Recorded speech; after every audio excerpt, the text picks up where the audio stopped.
Bueno, buenas noches. No, está bien, está bien, está bien. No soy tan alto. Me alegra que me hayan preguntado si quería esto. Me gusta tener las manos libres.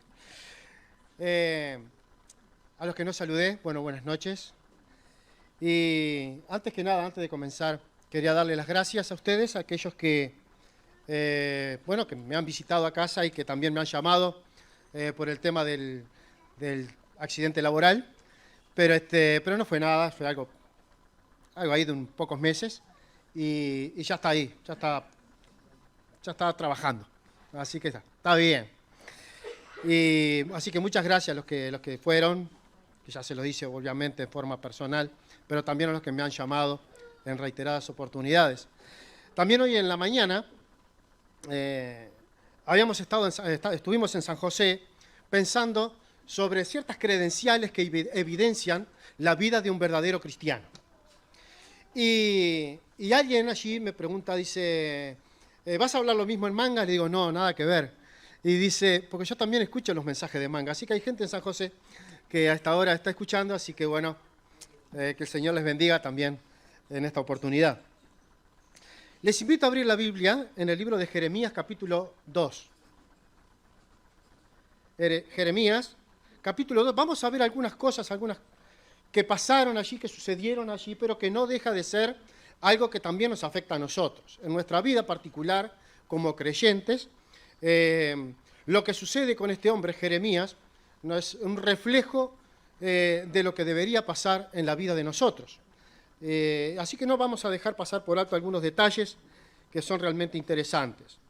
Jeremías, capítulo 2, versículo 1 hasta el verso 13. Después vamos a citar en el desarrollo algunos versículos más. Vino a mí palabra de Jehová diciendo, anda y clama. Perdón, me olvidé de algo. Dije la mitad de lo que tenía que decir de San José. Dice, mandaron saludos especiales para la iglesia en Manga. Ya cumplí, hermanos. Mandaron saludos especiales de San José para acá. Anda y clama a los oídos de Jerusalén, diciendo, así dice Jehová, me he acordado de ti, de la fidelidad de tu juventud, del amor de tu desposorio, cuando andabas en pos de mí en el desierto, en tierra no sembrada. Santo era Israel a Jehová, primicia de sus nuevos frutos. Todos los que le devoraban eran culpables. Mal venía sobre ellos, dice Jehová. Oí la palabra de Jehová, casa de Jacob, y toda la familia de la casa de Israel. Así dijo Jehová. ¿Qué maldad hallaron en mí vuestros padres que se alejaron de mí y se fueron tras la vanidad y se hicieron vanos?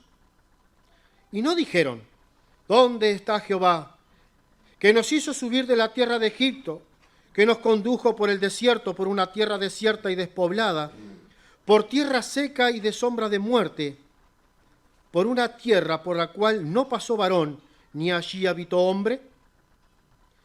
Y os introduje en la tierra de abundancia, para que comiese sus frutos y su bien, pero entrasteis y contaminasteis mi tierra e hicisteis abominable mi heredad. Los sacerdotes no dijeron, ¿dónde está Jehová? Y los que tenían la ley no me conocieron. Y los pastores se rebelaron contra mí y los profetas profetizaron en nombre de Baal y anduvieron tras lo que no aprovecha. Por tanto, contenderé aún con vosotros, dijo Jehová, y con los hijos de vuestros hijos pleitaré. Porque pasad a las costas de Quitim y mirad, y enviad a Cedar y considerar cuidadosamente y ved si se ha hecho cosa semejante a esta. ¿Acaso alguna nación ha cambiado sus dioses, aunque ellos no son dioses? Sin embargo, mi pueblo ha cambiado su gloria por la que no aprovecha. Espantaos cielos sobre esto y horrorizaos, desolaos en gran manera, dijo Jehová, porque dos males ha hecho mi pueblo. Me dejaron a mí, fuente de agua viva, y cavaron para sí cisternas, cisternas rotas que no retienen agua. Vamos a pensar en algunos detalles que hay aquí en este capítulo. Podemos recordar a aquel hombre Jeremías, que era un hombre relativamente tímido, era un hombre que presentaba excusas para servir a Dios, era un hombre como cualquiera de nosotros, ¿verdad? No había ni altos ni bajos, era un hombre semejante a nosotros. Pero cuando Dios habla con él y le dice que iba a tener que cumplir su propósito, que iba a hacer una gran obra, que iba a comenzar una gran obra allí, él presenta excusas delante de Dios. Y dice por allí, pero soy niño, no sé hablar, tengo miedo. Y para cada excusa que Jeremías presentaba delante de Dios, Dios tenía una respuesta, al punto que Jeremías ya no podía argumentar ninguna otra cosa. Soy niño, no digas soy niño, le dice Dios. No sé hablar, hablarás lo que yo ponga en tu boca. Tengo miedo, yo estaré contigo. ¿Y qué argumento le quedaba a Jeremías? Iba a cumplir una obra que Dios le estaba encomendando. Ahora, cuando llega el capítulo 2, ya no era lo mismo que el capítulo 1, al final cuando dice levántate y habla. Ahora, en el capítulo 2 dice clama. Jeremías iba a tener que hacer una gran obra en ese pueblo. Al final del capítulo 1, Dios le dice que iba a tener mucha adversidad, muchos problemas, muchos conflictos. Incluso le dice hasta de dónde iban a venir esos conflictos. Cuando vamos al versículo 18 del capítulo 1, le dice de los reyes de Judá, de sus príncipes, toda esa adversidad iba a venir de la parte política del momento. Y se iba a tener que enfrentar Jeremías con eso. Le dice también que iba a venir de parte de los sacerdotes, o sea que el sistema religioso del momento también iba a estar en contra. Pero después dice, y de todo el pueblo de la tierra. Iba a venir de todos lados. Y el pueblo de Dios estaba sumido en pecados terribles. Había idolatría, había inmoralidad, había sacrificios. Todo lo peor que encendía la ira de Dios lo estaba practicando el pueblo de Dios. Entonces Dios no se iba a olvidar de su pueblo. Dios es un Dios que ama a su pueblo. Dios es un Dios celoso de su pueblo. Jamás se olvidaría de su pueblo. Así que llama en este contexto a Jeremías y le dice, ve y clama. Anda y clama. Dios ama a su pueblo. Siempre lo amó y siempre lo amará. Dios ama a su pueblo y busca la integridad de su pueblo. Un pueblo que le adore a Él. Un pueblo que le adore. ¿Qué es lo que busca Dios? Dios busca adoradores que le adoren en espíritu y en verdad. Pero de esos adoradores busca a sus siervos. No busca siervos, busca adoradores. Y en este caso está llamando a Jeremías. ¿Qué es lo primero que le dice allí a Jeremías? Tengamos presente que en todos los tiempos, no solamente acá en este tiempo, sino en todos los tiempos, aún hoy, Dios de alguna manera está obrando, está trabajando en el corazón de los creyentes, luchando contra el pecado en todas sus formas. Porque quiere un pueblo fiel, quiere un pueblo íntegro, quiere un pueblo que se aparte del mal, quiere un pueblo que le adore. Y para eso es necesario la lucha permanente y constante en contra del pecado. Jeremías tenía una doble preocupación. Habían varias cosas que estaban pasando allí en el pueblo de Dios, pero Jeremías estaba preocupado y enfocado en dos cosas importantes. Había una carga tremenda en el corazón de Jeremías por un pueblo que se había apartado de Dios y que vivía en los pecados más terribles, pero también un pueblo que al haberse apartado de Dios quería hacer amistad con pueblos que eran enemigos de Dios. Cuando Jeremías comenzó su ministerio, cuando comenzó su obra, era en los tiempos del rey Josías. Recordamos a aquel rey Josías, aquel que subió al trono a los 8 años. Dice que este rey a los 18 años empezó a hacer reestructuras. ¿Por qué esas reestructuras? ¿Se acuerdan lo que había pasado? Aquel Josías, aquel jovencito rey, manda a limpiar y a ordenar el templo y a buscar los utensilios del templo de Dios, de la casa de Dios. Y encuentran allí perdido el libro de Dios. El libro que por muchos años no fue leído. El libro que por muchos años no fue interpretado. El libro que por muchos años fue olvidado, por el cual el pueblo de Dios se apartó de Dios. Y cuando el sacerdote allí encuentra ese libro entre el polvillo y entre el desorden que había allí, dice que se lo da al escriba, a Safán. Y Safán se lo lee a Josías. Y cuando Josías escucha las palabras del libro de Dios, se quiebra y en oración a Dios, él irrumpe en un llanto y Dios escucha la oración de Josías. Entonces, cuando Josías escucha la palabra de Dios, entiende de que su pueblo, el pueblo de Dios, está apartado de Dios, empieza a hacer reestructuras allí. Y había que cambiar un montón de cosas. Recordamos la historia donde está sumergida el pueblo. Y había que sacar los lugares altos de adoración. Había que retirar del templo todos aquellos utensilios que eran dedicados a Baal. Estaban dedicados a los sacrificios. Había que hacer grandes reestructuras, drásticas reestructuras. Y es lo que hizo Josías. Pero estas reestructuras, una vez que el libro había sido leído y que había sido interpretado, cayó bien en el corazón de algunos, pero no de todo el pueblo. Aún teniendo la palabra de Dios, habiendo sido leída la palabra de Dios, habiendo sido interpretada la palabra de Dios, nunca fue obedecida. Nunca la obedecieron en su generalidad. El pueblo siguió practicando los pecados más tristes que encendían la ira de Dios. Y entonces habían cosas que modificar, cosas que cambiar. Dios seguía mirando a ese pueblo que se había apartado, como dice el texto, dice que era un pueblo rebelde y contradictor. Pero Dios aún así seguía amando a ese pueblo, porque era su pueblo. Entonces, en ese contexto, llama a Jeremías y le dice, anda y clama. La misión de Jeremías era hacerle ver a ese pueblo que era necesario volverse a Dios. Que era necesario dejar el pecado atrás para volverse a Dios y practicar, vivir las cosas que agradaban a Dios. Cosas que ellos ya sabían hasta olvidado. Sin duda este trabajo fuerte que había hecho Josías había sido muy bueno. Si nosotros vamos a segunda de Crónica, capítulo 22, segunda de Crónica, capítulo 23, o segunda de Reyes también, Reyes, segunda de Reyes 22, 23, y segunda de Crónicas, allí donde dice el final de la obra de Josías, dice, hizo lo recto delante de Jehová. Lo que hizo él fue bueno, pero no alcanzó a transformar el corazón del pueblo de Dios. Recordamos a aquellos discípulos camino a Emaús, luego de la muerte del Señor Jesucristo, cuando llegan a su pueblo, a su aldea, y reconocen a Cristo que estaba resucitado, cuando Él da gracia por los alimentos, dice, no ardía nuestro corazón en nosotros cuando nos hablaba en el camino y cuando nos abría las Escrituras.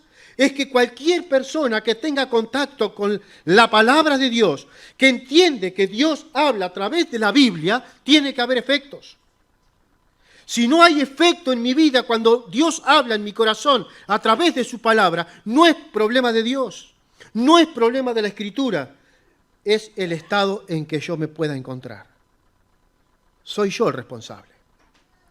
Así que Jeremías aparece en este contexto, con todas las reestructuras de Josías, con todos los cambios, destruyendo todos los lugares de adoración a los Baales, sacando todos los utensilios que habían sido dedicados a Baal, sacando las imágenes de acera, mucha reestructura. Y este pueblo, si nosotros leyésemos todo el capítulo 2 de Jeremías, este pueblo entonces dice, bueno, ya no adoramos a dioses muertos, como dice el texto, vamos a volver a las prácticas del templo de Dios. Vamos a volver a los ritos de la casa de Dios. Vamos a volver a las ceremonias del templo de Dios. Vamos a volver a eso. Pero de mi vida privada, nadie la toca. Yo soy dueño y señor de mi vida privada. Así que el pueblo pensaba que de alguna manera el pensamiento común, el pensamiento popular es, bueno, volvemos a las prácticas del templo de Dios, nos olvidamos de las otras cosas, pero mi vida privada la manejo yo como quiero. Y eso afectó tremendamente y de forma negativa en el pueblo de Dios. Porque Dios no quería las prácticas del templo, Dios quería corazones íntegros, que adoraran a un único Dios, vivo y verdadero. Así que todo este pueblo se dedicaba a las prácticas del templo, pero fuera del templo, un desastre. ¿No nos habla eso de alguna cosa o en algo particular a nosotros? Nosotros podemos pensar, bueno, vamos a la iglesia, cada uno cumple su ministerio, cada uno cumple su obra, cada uno sabe lo que tiene que hacer, va y la hace. Pero dentro del templo unos santos, y tal vez cuando salgamos de las puertas del templo somos cualquier cosa. Y Dios lo que dice, yo quiero que mi pueblo sea un pueblo íntegro, que me adore en espíritu y en verdad, un pueblo que sea íntegro, no que sea en el templo una cosa y fuera del templo otra. De alguna manera Jeremías tenía que predicar a este pueblo y hacerle ver a este pueblo que las prácticas del templo se transformaban en mera religiosidad. Que ir al templo y practicar las cosas del templo en estas condiciones era lo mismo que abandonar a Dios. Que era inútil, que era una mentira, que era falso y una hipocresía. No era fácil el mensaje de Jeremías, porque tampoco era un mensaje que era para otro pueblo, era para su propio pueblo, el pueblo de Dios. Decirle que bueno, ahora ya no hay imágenes, que no hay cosas para dioses muertos, no hay lugar para adorar a dioses muertos, así que tiene que volverse a Dios, pero de corazones íntegros. Es lindo cuando nos juntamos en la casa de Dios. Es lindo cuando nos juntamos en el contexto de la iglesia. Es lindo cuando practicamos las cosas de la iglesia. Es lindo cuando cada uno cumple su función. Pero Dios mira el corazón. Dios mira el corazón.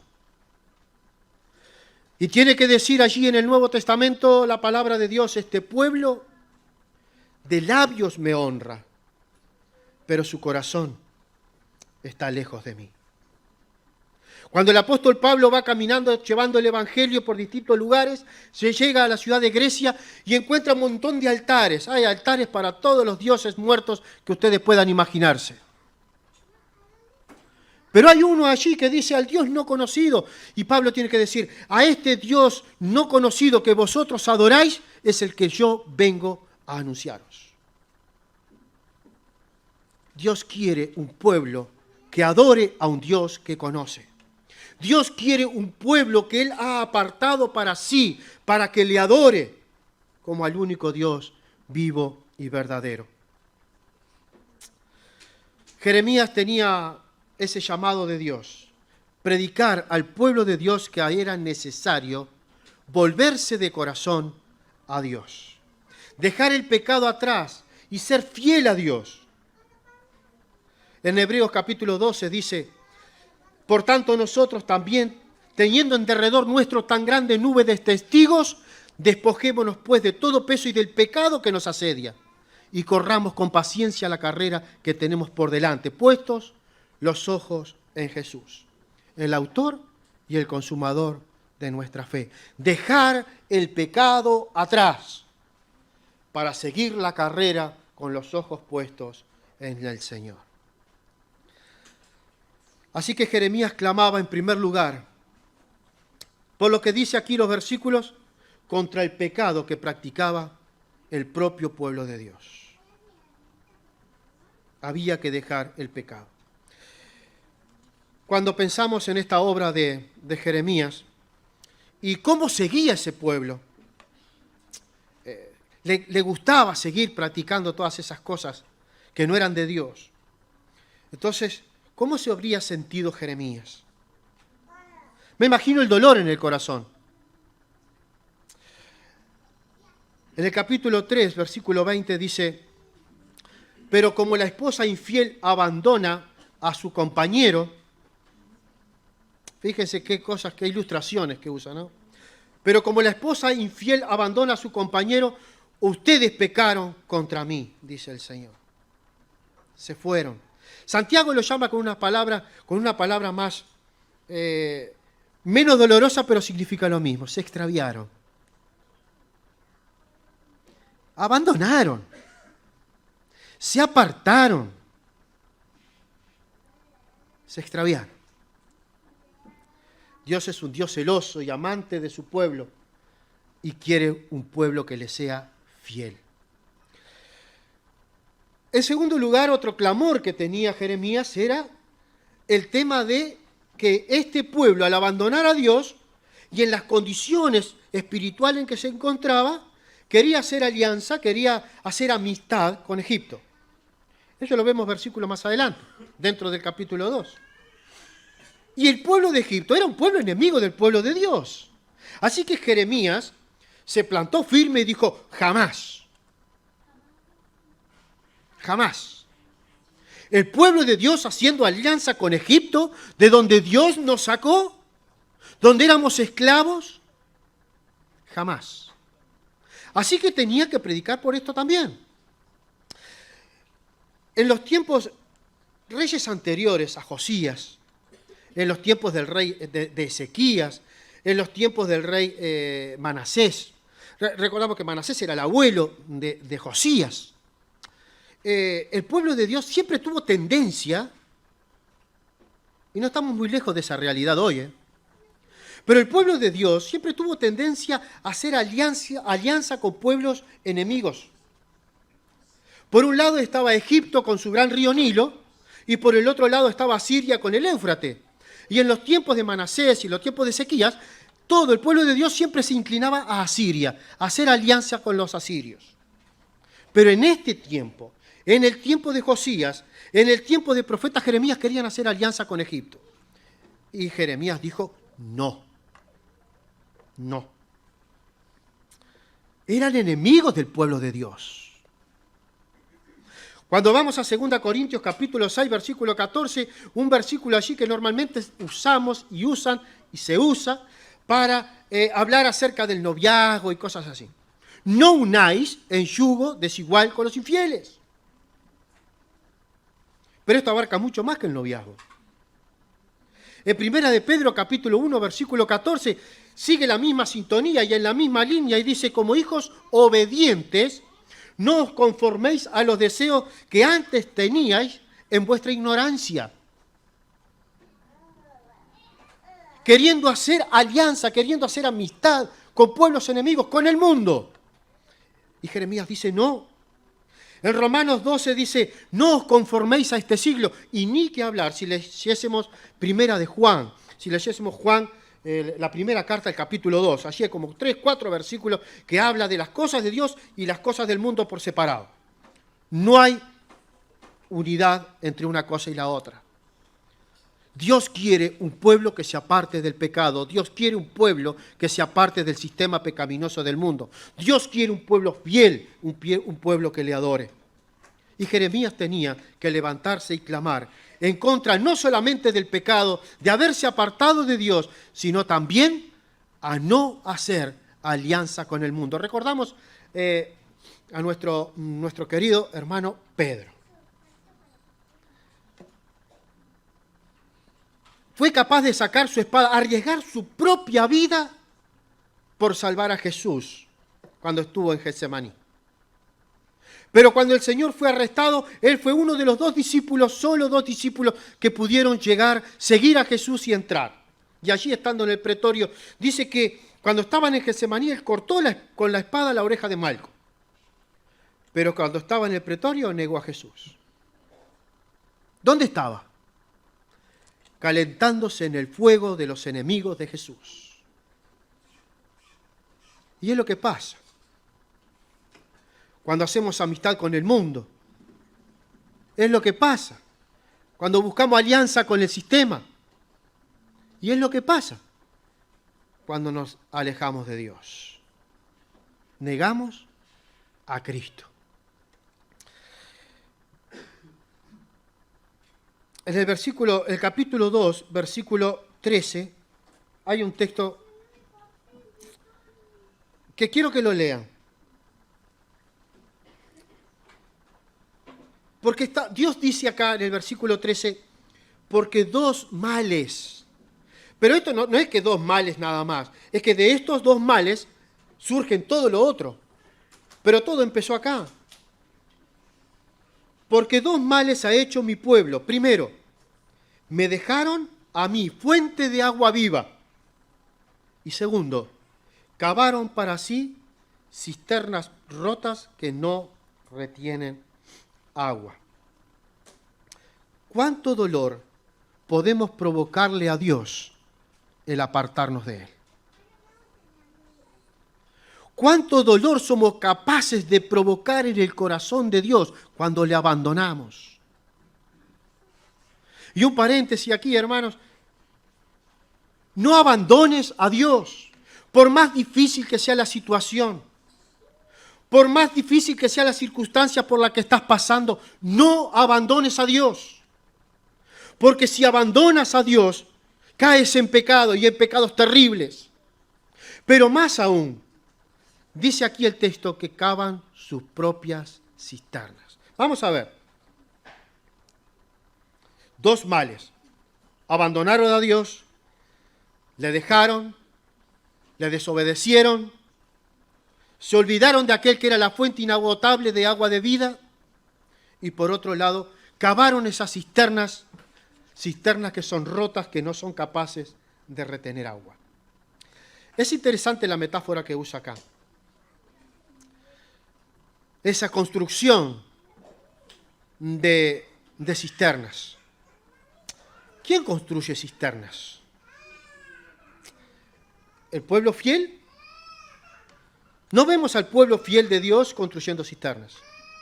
Los que construyeron cisternas fueron aquellos que se apartaron de Dios. Los que construyeron cisternas fueron aquellos que se extraviaron. Durante mucho tiempo decíamos que ese libro estaba perdido y habían desobedecido a Dios. Pero durante todos esos años, cada uno edificó su propia o construyó sus propias cisternas. ¿Por qué? Porque cuando uno se aparta de Dios, hay un vacío tremendo en el corazón que necesita ser llenado. Cuando alguien se aparta de Dios, hay una insatisfacción y necesita satisfacerse. Me encanta la ilustración que pone acá Dios, que usa Jeremías, porque habla de ese agua, de ese manantial de agua de vida que solo Cristo puede dar. Y cuando un hermano o una hermana se aparta de Dios, se extravía del camino de Dios, permanentemente siente insatisfacción y necesita llenar ese vacío que solo Cristo es capaz de llenar. ¿Y qué hace? Construye cisternas. Y podemos pensar la cisterna del placer. Se dedica a los placeres. Y no estoy pensando solamente en la inmoralidad, en los placeres de la vida. Y con eso trata de llenar ese vacío que solo Dios puede llenar. También puede construir aquel que se aparta de Dios la cisterna de la riqueza, del poder, de la fama, porque quiere con eso aplacar la sed del corazón. Pero es que se apartaron del Dios vivo, de la fuente inagotable de agua de vida, y construyeron cisternas rotas. Muchos pasan años construyendo esas cisternas, esperando la bendición de Dios, esperando ser satisfecho en algún momento, esperando que su corazón sea lleno otra vez, pero lejos de Dios. Y vive años apartado de Dios, y su corazón sigue tan vacío como aquel día que se alejó. Podríamos citar la parábola del hijo pródigo, pero ya la conocen. Malgastó su tiempo, malgastó su dinero, malgastó todo y seguía tan vacío como aquel día que se fue de su casa. Jeremías tenía que proclamar y clamar a ese pueblo: vuélvanse a Dios, arrepiéntanse de sus pecados y vuélvanse a Dios, que es la única fuente de agua viva, es la única, no hay otra. Qué error, ¿verdad? Qué error abandonar la fuente inagotable de agua para construir cisternas rotas. En Juan capítulo 7, versículo 37 dice, si alguno, dice Jesús, si alguno tiene sed, venga a mí y beba. Dice el texto que de su interior correrían ríos de agua viva y hablaba del Espíritu Santo que habría de venir. Cuando el Señor Jesús se encuentra con la mujer de Samaria allí en el pozo de Jacob, hay una conversación entre Jesús y la mujer. Y hace referencia también a beber de esta agua de vida, para no tener sed jamás, porque el Señor sería en él fuente de agua que saltase para vida eterna. Solemos cantar, si decidiera negar mi fe,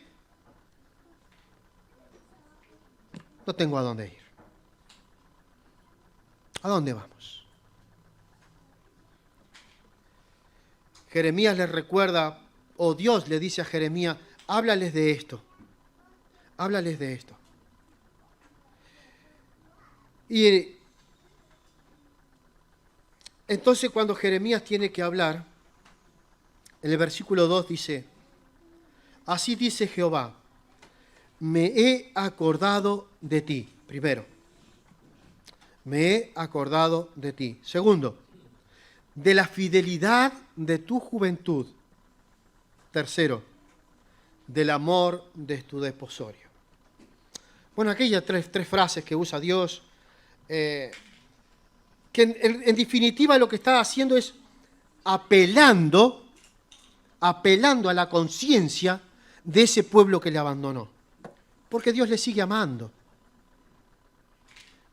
Dios nos sigue amando.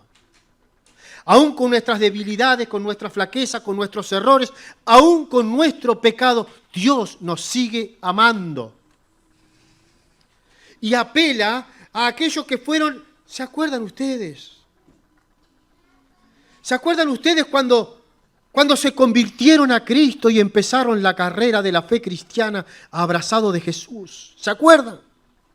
En los tiempos de su juventud.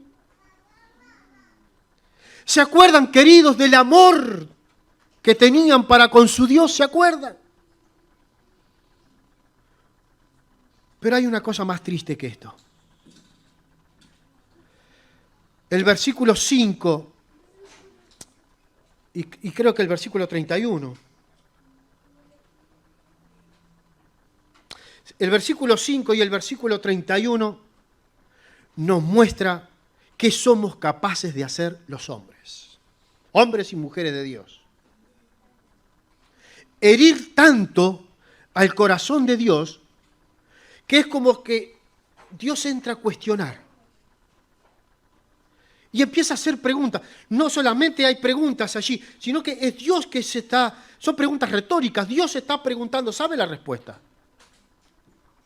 Pero Dios de alguna manera está queriendo averiguar y está queriendo saber qué fue lo que hizo que se apartase ese pueblo. Y está diciendo, yo asumo la responsabilidad. ¿Acaso fui yo? Dice el versículo 5, ¿qué maldad hallaron en mí vuestros padres? ¿Qué maldad hallaron en mí? ¿Nos damos cuenta del dolor que hay en Dios? Cuando su pueblo o alguien de su pueblo se aparta de Dios. Cuando alguien del pueblo de Dios le abandona, llevamos a Dios a hacer estas preguntas, pero ¿qué maldad hallaron en mí?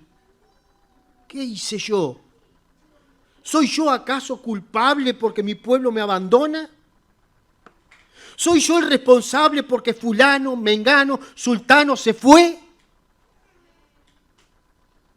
No abandones a Dios, hermano. Sea cual fuere la circunstancia por la que pases, la prueba, la aflicción, sea cual fuere, no abandones a Dios. No podemos llevar una vida disociada con el Señor. Tiene que ser una vida en paralelo con Él, juntos con Él. Muchos cavaron sus cisternas y Dios se pregunta, ¿fui yo? Cuando termina el capítulo 2,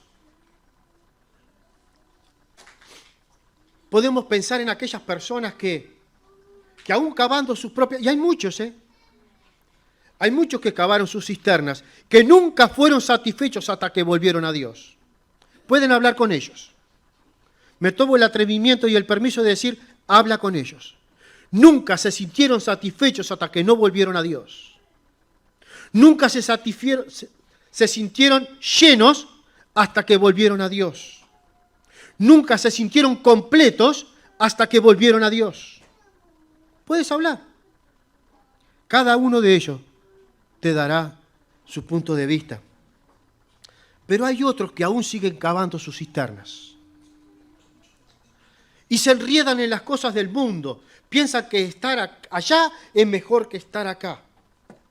Que disfrutar de las cosas del mundo es mejor que disfrutar de las cosas de Dios. Y siguen cavando sus cisternas. Mediocres. Vidas mediocres. Vidas insatisfechas. Vidas superficiales. Era lo que había en este tiempo de Jeremías. En el templo, unos santos. Fuera del templo, cualquier cosa.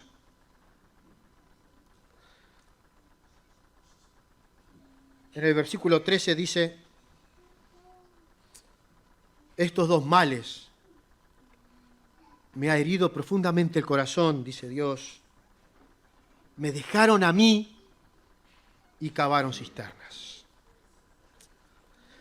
Pablo le dice a Timoteo, en 2 Timoteo capítulo 4, versículo 7, he peleado la buena batalla, he acabado la carrera y he guardado la fe. No busquemos en el mundo las cosas para satisfacer nuestras necesidades espirituales cuando solo la podemos encontrar en Dios.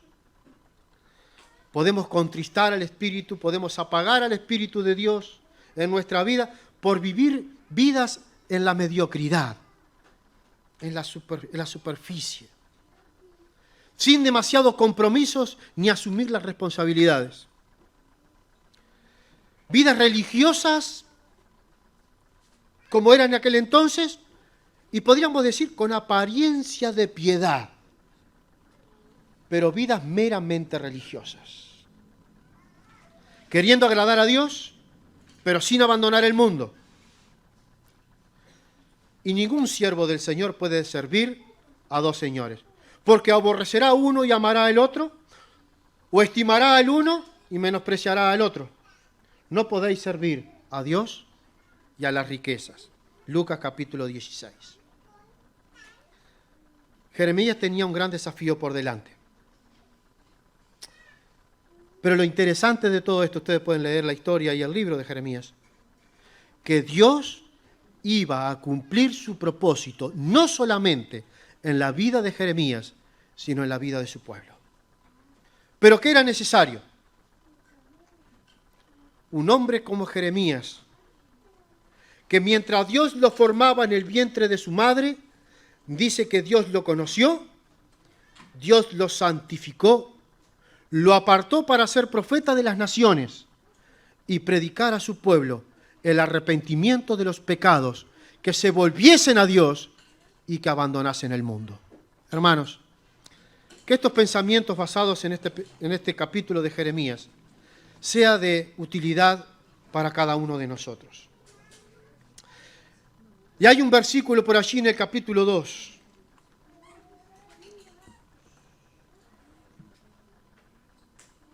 Que si lo busco, no sé si lo encuentro. Aunque te laves con lejía y amontones jabón sobre tu cabeza. Versículo 22.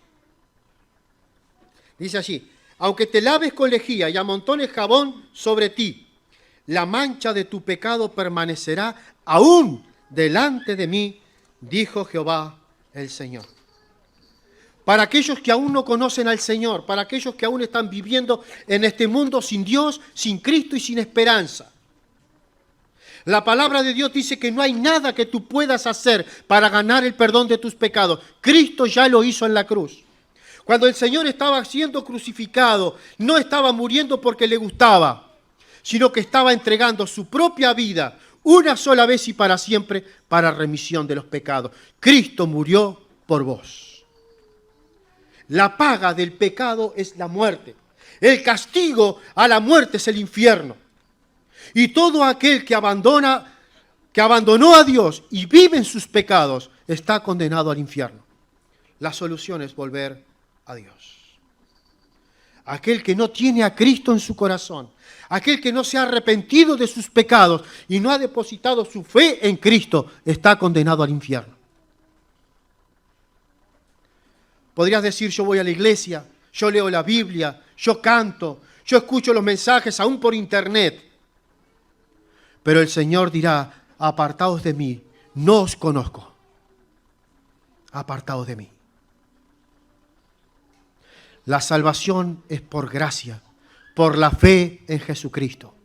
Cuando tú te das cuenta que en tu vida hay pecado, que te has apartado, que te has alejado de Dios, y vuelves a Dios pidiéndole el perdón. Cristo salva al pecador que se arrepiente e invoca su nombre. Que en esta noche nuestro buen Dios tenga misericordia de ustedes, de aquellos que aún no tienen a Jesús, para que hoy ustedes puedan abrir su corazón al Señor y el Señor pueda entrar a vivir en ustedes. Recordamos siempre las palabras de la Biblia que dice que el que cree en el Señor Jesucristo tiene vida eterna, pero el que rechaza, el que rehúsa, el que niega a Cristo, no verá la ira, no verá la vida, sino que la ira de Dios está sobre él. Busca a Dios. La cruz de Cristo, la sangre del Señor derramada al pie de la cruz, te limpia de todo pecado. Que el Señor te bendiga. Amén.